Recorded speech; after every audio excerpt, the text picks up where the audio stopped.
Déjeme decirle que anoche tuve la oportunidad de platicar con don Santiago Nieto, titular de la Unidad de Inteligencia Financiera. Fue una entrevista exclusiva en la que hablamos de diferentes personajes. Santiago Nieto le suelta lumbre al saco de pus, al orejón de Roberto Gil Suart, al cabeza de narco, al cabeza de huevo, al cabeza de vaca. No. Tenía para dar y repartir anoche Santiago Nieto. Precisamente ayer en Sin Censura Nocturno, por cuestiones de tiempo, no pude presentarle la entrevista completa, que hoy sí le presento de forma íntegra en este espacio libre como el viento. Vamos a ver y escuchar esta plática que sostuve con Santiago Nieto, titular de la Unidad de Inteligencia Financiera, uno de los hombres más respetados de esta lucha contra la corrupción que encabeza el presidente Andrés Manuel López Obrador. Me da mucho gusto saludar esta noche al doctor Santiago Nieto, titular de la Unidad de Inteligencia Financiera de la Secretaría de Hacienda y Crédito Público. Doctor, primero, buenas noches, gracias por acceder a estos minutos para hablar sin censura. Muchísimas gracias, Vicente, por la invitación. Siempre es un gusto estar en tu espacio y siempre es un gusto discutir todo lo que tengas en este momento en mente. Pues dicen por ahí que se ha convertido la Unidad de Inteligencia Financiera de Santiago Nieto que en el terror de los panistas, de los priistas, de los prianredistas. ¿Qué piensa de esta aseveración, doctor? Que no perseguimos a las personas por ser panistas, priistas o lo que sea, sino por ser corruptas. Nuestro tema es ese, siempre los casos que hemos denunciado y que hemos llevado ante la Fiscalía General de la República, ante la Fiscalía Anticorrupción, ante las fiscalías locales, ante incluso la Secretaría de la Función Pública, son casos en donde o al Consejo de la Judicatura Federal, en donde hemos encontrado algún hecho de corrupción. No tiene que ver con si son azules o rojos, sino si cometieron hechos de corrupción en el pasado. Recordemos que venimos en el sexenio anterior del gobierno más corrupto de la historia moderna de México. Oiga, por cierto, a quien le cayó muy mal estar siendo investigado por la UIF, por la dependencia a su cargo, es a Roberto Gil Suart. Lo ha retado. ¿Qué piensa de este reto del bravucón, que si le demuestra que usted está mintiendo, que renuncie, doctor? Okay. Dice que lo denunciamos. En realidad no presentamos ninguna denuncia contra Roberto Gil. Claro que sí presentamos contra Lavalle, contra Cabeza de Vaca, y bueno, dicen que cuando el río suena es porque agua lleva. No, yo creo que hay que actuar siempre como una persona pegada a derecho, y no como bravuconadas de cantina, ¿no? Creo que la actuación de una institución como la Unidad de Inteligencia Financiera es de coordinarse y colaborar con las demás dependencias que están buscando la procuración y la mejora en la impartición de justicia. Y es precisamente eso. Nosotros, los temas vinculados con ese sector tienen que ver con lo que han hecho. Ellos creo que deberían de tener un ejercicio autocrítico de preguntarse por qué está Lavalle en prisión preventiva justificada en este momento, por qué hay una solicitud de desafuero contra Cabeza de Vaca, por qué ellos han impulsado una serie de amparos en contra del gobierno de la República y han tenido una actitud que no veíamos. Yo podría ser, digamos, hacemos un poquito de referencia histórica. Yo creo que desde que Bernardo Reyes y Félix Díaz y Henry Lane Wilson y después Victoriano Huerta organizaron a gobernadores en contra del presidente de la República, no lo habíamos visto en la historia contemporánea en la historia de México, y eso es lo que finalmente vivimos con este sector que se creía intocable. Lo cierto es que para el presidente López Obrador no hay intocables, y nuestro punto es muy sencillo: vamos a seguir colaborando con todas las autoridades, con la Fiscalía General de la República, con las fiscalías locales y por supuesto con la sección instructora en la Cámara de Diputados para el caso particular de Cabeza de Vaca, para efectos de que cumplamos, en mi caso, la instrucción que tengo del presidente López Obrador de mantener una política de cero tolerancia a la corrupción y cero tolerancia a la impunidad. Yo no perseguimos a nadie que no tenga una responsabilidad o que no haya generado un acto de corrupción en el pasado. Habla de bravuconadas de cantina. También hay que decirlo, y yo siempre he dicho, soy del norte, soy de pueblo, que mi papá, uno de sus dichos es que hay que ser cochis, pero no tan trompudos. Y bueno, en otras palabras, que no hay que ser tan descarados. Y también mencionaba Cabeza de Vaca. Cabeza de Vaca, el gobernador de Tamaulipas, lo llama mentiroso, lo acusa de tergiversar, de sesgar la información. ¿Qué piensa de estas reacciones? Es como un discurso ya preparado de esos que están siendo investigados para buscar denostar a la figura del titular de la Unidad de Inteligencia Financiera, doctor. A ver, yo creo que si no hubiera elementos en las denuncias que presenté ante la Fiscalía General de la República, la CEIDO, la Subprocuraduría Especializada en Investigación sobre Delincuencia Organizada, no hubiera solicitado la declaración de procedencia ante la Cámara de Diputadas y Diputados del Congreso de la Unión. Lo cierto es que ellos encontraron una primera irregularidad relevante que permitió presentar esa declaración de procedencia por la venta, el uso de 2 empresas fachadas para recibir dinero para la adquisición de un departamento y después la posterior venta. Los datos que tengo es que se ha entregado la información a la sección instructora y en el momento procesal oportuno, cuando yo fui citado como testigo, presenté la información y debo decir que me quedé corto. Tenía una presentación de 91 cuartillas, me quedé en las 51 de toda la información que tenemos relacionada con el señor Cabeza de Vaca. Claro, ¿cuál es la estrategia de ellos? Por supuesto, el ataque. Sin embargo, creo que lo que ha quedado muy claro es que el presidente López Obrador tiene una cruzada en contra de la corrupción, en donde la unidad es una de las piezas que tiene a su alcance para poder generar pues, mejores condiciones de cumplimiento de las reglas del Estado de Derecho. Y eso es finalmente lo que estamos nosotros impulsando, una política de que no haya intocables, que no haya personas que vivan en la impunidad o que se sientan tranquilas cuando sabemos que cometieron hechos de corrupción en el pasado. Llámese en el sexenio de Peña Nieto o llámese en el sexenio de Felipe Calderón. Doctor Santiago Nieto, leo un tuit de hace unas horas. Dice: felicito a la Fiscalía General de la República por la vinculación a proceso de Jorge Luis L.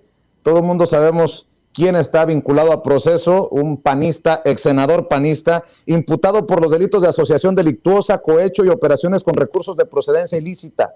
Reconozco el trabajo coordinado con la UIF en el desahogo de la audiencia inicial.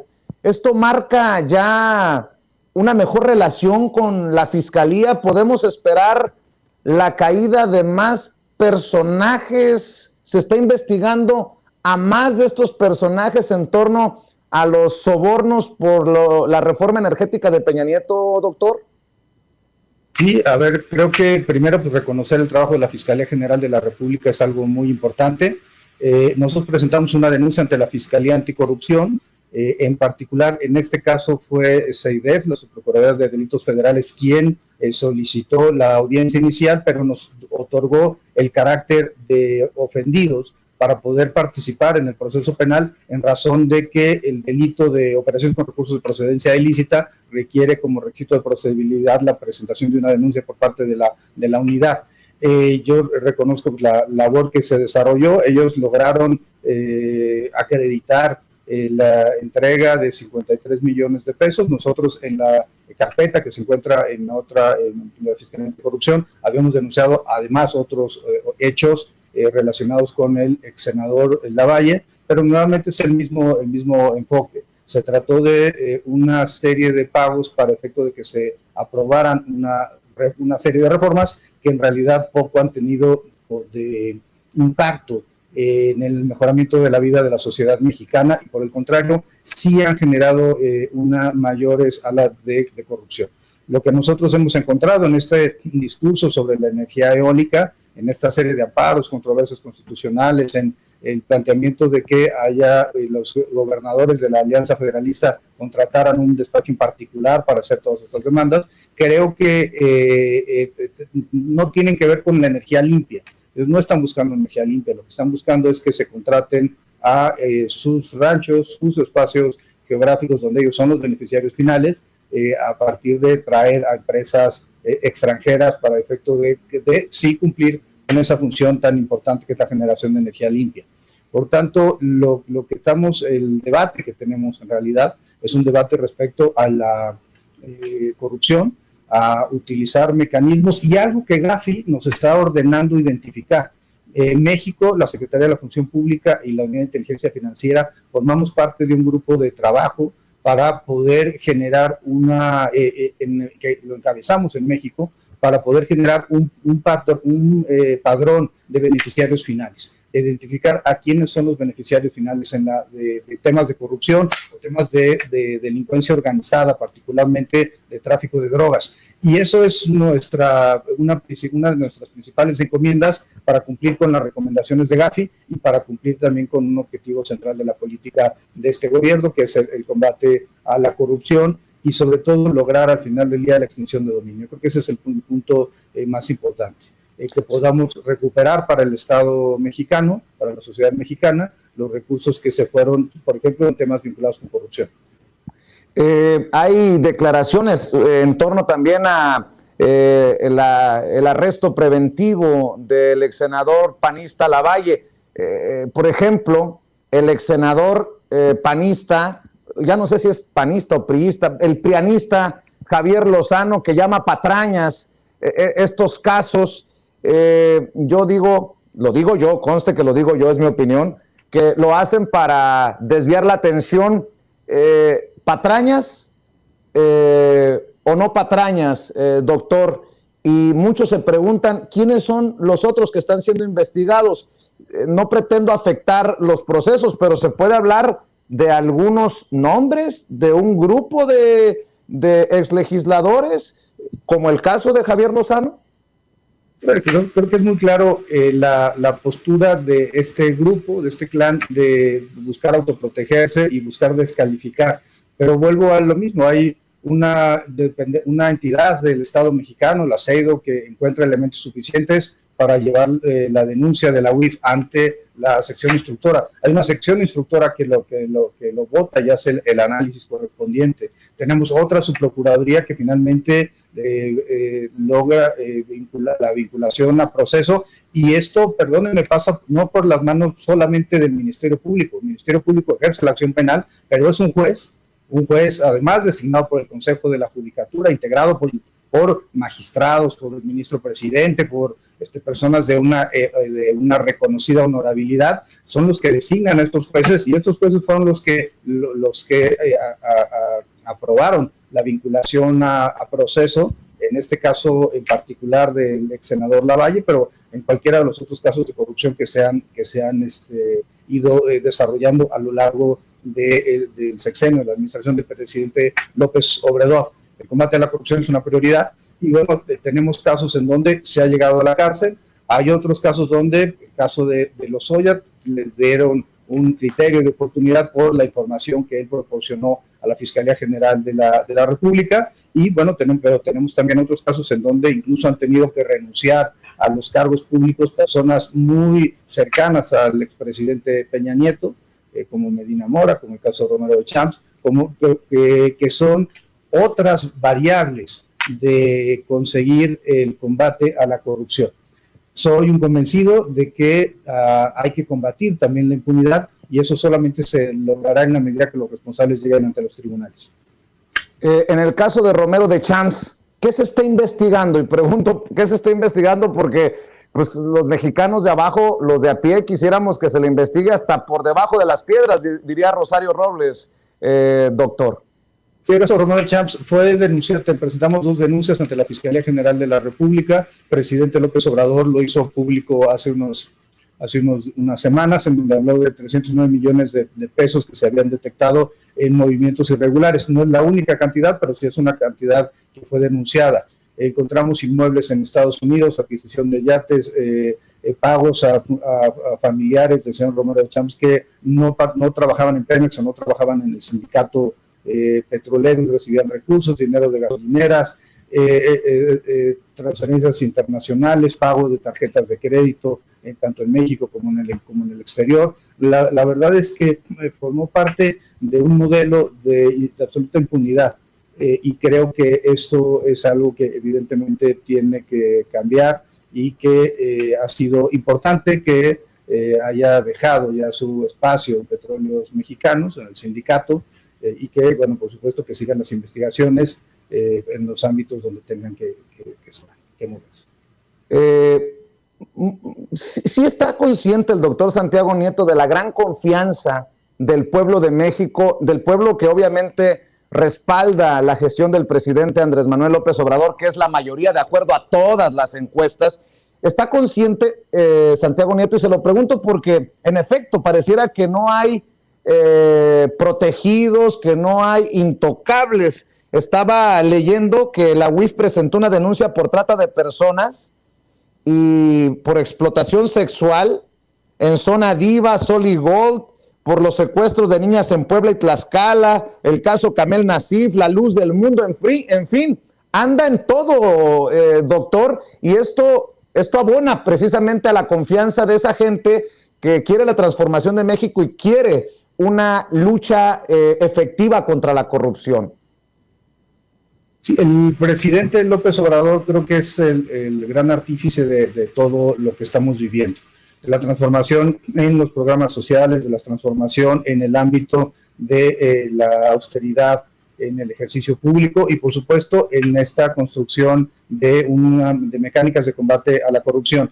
En el caso de la UIF, en realidad se había mantenido en el ámbito de lavado de dinero y financiamiento del terrorismo, pero lo cierto es que nuestra ley nos faculta para poder perseguir todos los delitos predicados. Y aquí tenemos delitos predicados, delitos precedentes en varios sectores, tráfico de armas, tráfico de drogas, trata de personas, en cualquier modalidad de explotación sexual o tráfico de órganos, por ejemplo. Tenemos también en temas de defraudación fiscal, en temas de evasión fiscal o en los ámbitos del robo de hidrocarburos. Nos podemos ir a delitos electorales, podemos ver temas de infracciones en materia administrativa electoral, pero que la violencia política en contra de las mujeres, que es un tema de un nuevo tipo penal que fue finalmente aprobado en el año pasado, 2020, y que permitirá a la UIF proporcionar a la Sala Regional Especializada, al INE, información para efectos de conocer la capacidad económica de los agresores en los casos de violencia contra las mujeres. Entonces, mi punto es que al tener el lavado de dinero es un delito, digamos que transversal, toca a la mayor parte de los delitos, porque la mayor parte de los delitos, quitando los delitos de odio, evidentemente son delitos que tienen un componente económico, y es ahí donde la Unidad de Inteligencia Financiera, SAT, por supuesto, tenemos que estar colaborando para efecto de evitar que ese dinero ilícito se introduzca al sistema financiero o afecte la economía nacional. El presidente Andrés Manuel López Obrador hace unos días habló hoy también mencionó a los del INE que no vieron el financiamiento de Odebrecht, corrupto, de la campaña de Enrique Peña Nieto. ¿Qué piensa de esta lucha también para evitar que dinero mal habido entre a las campañas políticas en procesos históricos como los que estamos viviendo, Santiago Nieto? A ver, sin duda es muy importante. Hemos visto tres modalidades: la de la delincuencia organizada, por un lado, financiando campañas electorales, sobre todo en el ámbito municipal, en los ámbitos estatales; el tema de la corrupción, propiamente Odebrecht, por ejemplo, cómo empresarios terminan sobornando a servidores públicos, dando dinero para las campañas electorales con la finalidad de tener contrataciones futuras; y por supuesto el tema del peculado electoral, el desvío de fondos, bienes o servicios para fines electorales. Hay que señalar algo muy importante con el caso de Odebrecht, es un caso que no ha terminado. Tanto en la vertiente electoral hay una investigación pendiente en el Instituto Nacional Electoral. De hecho, nosotros le dimos una vista al Instituto Nacional Electoral, nos la batearon y se las volvimos a mandar para efecto de que se desarrollara una investigación sobre el caso de Odebrecht. Lo mismo hay en la Fiscalía General de la República. Se han presentado 5 denuncias vinculadas con el caso del señor Lozoya. Tenemos una 6ª denuncia pendiente de presentar, y la verdad ya se nos ha pasado el tiempo, pero se presentará evidentemente para poder detectar qué pasó con 3,000 millones de pesos que Pemex en la época de Lozoya contrató con Odebrecht, y que de ahí se fueron empresas con características de fachada, con poca permanencia de recursos, con flujos de recursos en efectivo, es decir, cuando el recurso llegaba a estas empresas fachada, lo sacaban en efectivo, lo mandaban por trasladadores de valores en estados donde precisamente, curiosamente, había procesos electorales en el año 2015-2016. Entonces, yo creo que hay toda una parte importante de la historia de Odebrecht que no se encuentra concluida y que necesitamos impulsar que se impulse tanto en el ámbito de la autoridad electoral, como la autoridad penal electoral, como de la propia Fiscalía Anticorrupción, y por supuesto desde la Unidad de Inteligencia Financiera y el SAT de ser el caso, para que estos casos estos no terminen en la impunidad. Se viene el 1 de agosto la consulta popular para pedir un juicio a los expresidentes desde su trinchera de la UIF. Yo le pregunto, a ver si responde como quisieran muchos mexicanos, ¿va a caer Peña Nieto? ¿Va a caer junto a Videgaray, doctor?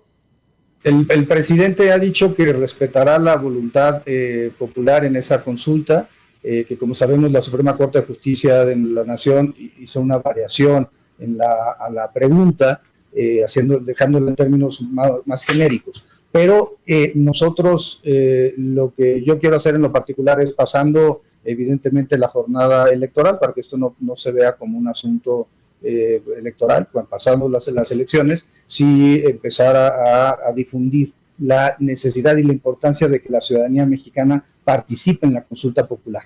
La consulta popular fue diseñada desde 2012 para que no funcionara, fue diseñada para que hubiera una simulación. Hoy, con las reformas constitucionales de 2019, tenemos un mejor mecanismo para poder hacer presente la participación de las ciudadanas y los ciudadanos más allá del proceso electoral en este tipo de definiciones, y por supuesto que mi voto va a ser por el enjuiciamiento a los expresidentes que hayan incurrido en alguna conducta delictiva, por supuesto. Dos cosas para cerrar rápido, porque sé que se tiene que ir corriendo. Santiago Nieto, el titular de la Unidad de Inteligencia Financiera. ¿El balance es positivo para México y para la justicia con el acuerdo que se logró con Emilio Lozoya? Porque ha sido un tema de referencia continua en esta plática, doctor. Lozoya logró un acuerdo con la Fiscalía, está dando información, pero quisiéramos ver más. ¿Se vienen más cosas para poder decir si valió la pena que Emilio Lozoya haya llegado a un acuerdo con la autoridad mexicana? Yo creo que la legislación procesal penal, el Código Nacional de Procedimientos Penales, permite estos criterios de oportunidad, permite tener esta figura del testigo colaborador, y la decisión de la Fiscalía yo la respeto. Podría haberme a mí gustado otro final, sin embargo, yo creo que es importante que reconozcamos que eso lo establece la propia legislación y que la Fiscalía está obteniendo información que es importante para ir avanzando en los asuntos. Al final creo que lo que quiere la ciudadanía en México es que no haya impunidad y tendríamos que ir todos abonando. Por eso, al principio de la intervención decía que yo respeto a la Fiscalía General de la República. Durante casi 3 años tuve la gran fortuna de trabajar, de ser un ministerio público. Es una actividad muy relevante para un Estado constitucional de derecho y bueno, creo que es responsabilidad de todas y de todos velar por el buen funcionamiento de la Fiscalía.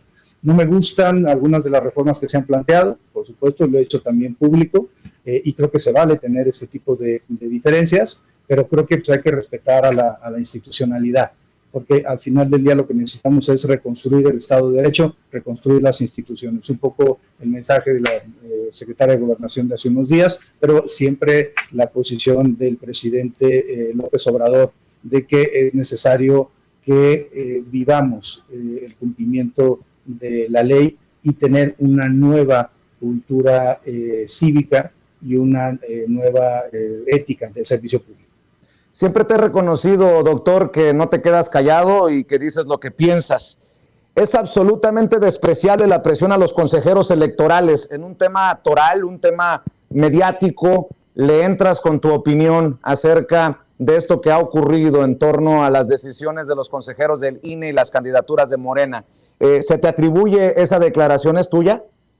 A ver, yo lo que diría es, en el mismo sentido, hay que fortalecer a la institucionalidad electoral. No es un tema digamos, el tema que tiene hoy Félix Salgado Macedonio con el INE no es un tema del árbitro, del espacio competencial de la Unidad de Inteligencia Financiera. Lo que sí creo que es importante mencionar es que yo tengo mucho respeto por Mario Delgado, lo considero mi amigo. No me gusta cómo Lorenzo Córdoba trató hace unos días a la ministra Sánchez Cordero, a la secretaria de Gobernación. Me pareció absolutamente impropio de un consejero presidente el tuit que mandó retando, y creo que tanto Lorenzo Córdoba como Ciro Murayama deben entender que su espacio de deliberación es el Consejo General del Instituto Nacional Electoral. No tienen por qué estar litigando en medios o adelantando sus puntos de vista. Ahora, bajo ninguna circunstancia podría aplaudir o estar de acuerdo con las expresiones de Félix Salgado Macedonio respecto a los consejeros y las consejeras, y particularmente respecto a Lorenzo Córdoba, y en eso sí es algo que rechazo absolutamente. Creo que nosotros, la izquierda, tiene que mantener una posición de estatura moral, y no lo hacemos con bravuconadas. Así como rechazo las bravuconadas de Lozano, también tengo que rechazar las bravuconadas, en este caso de Félix Salgado Macedonio. Lo que necesitamos es ir construyendo, como dijo la secretaria de Gobernación, en un ánimo de respeto, de tolerancia a nuestras diversidades. Pero en eso sí quiero ser absolutamente claro. Yo soy una persona comprometida con la 4T, comprometida con el presidente Andrés Manuel López Obrador, y voy a seguir en esta dinámica durante toda esta administración, y siempre estaré orgulloso de haber colaborado, de haber estado con el presidente López Obrador en estos años que han sido tan importantes de transformación de la vida pública de México. Doctor Santiago Nieto, le agradezco siempre su generosidad, la amabilidad para hacer posibles estos diálogos con este espacio sin censura y con este servidor. Le mando un abrazo. Un abrazo. Abrazo, Vicente. Es el doctor Santiago Nieto. El doctor Santiago Nieto hablando con nosotros sin censura anoche. Creo que deja la víbora chillando con algunas declaraciones que nos deja para el análisis. Y bueno, pues ahí está. El hombre que es figura central del gobierno del presidente Andrés Manuel López Obrador en su lucha contra la corrupción. Déjeme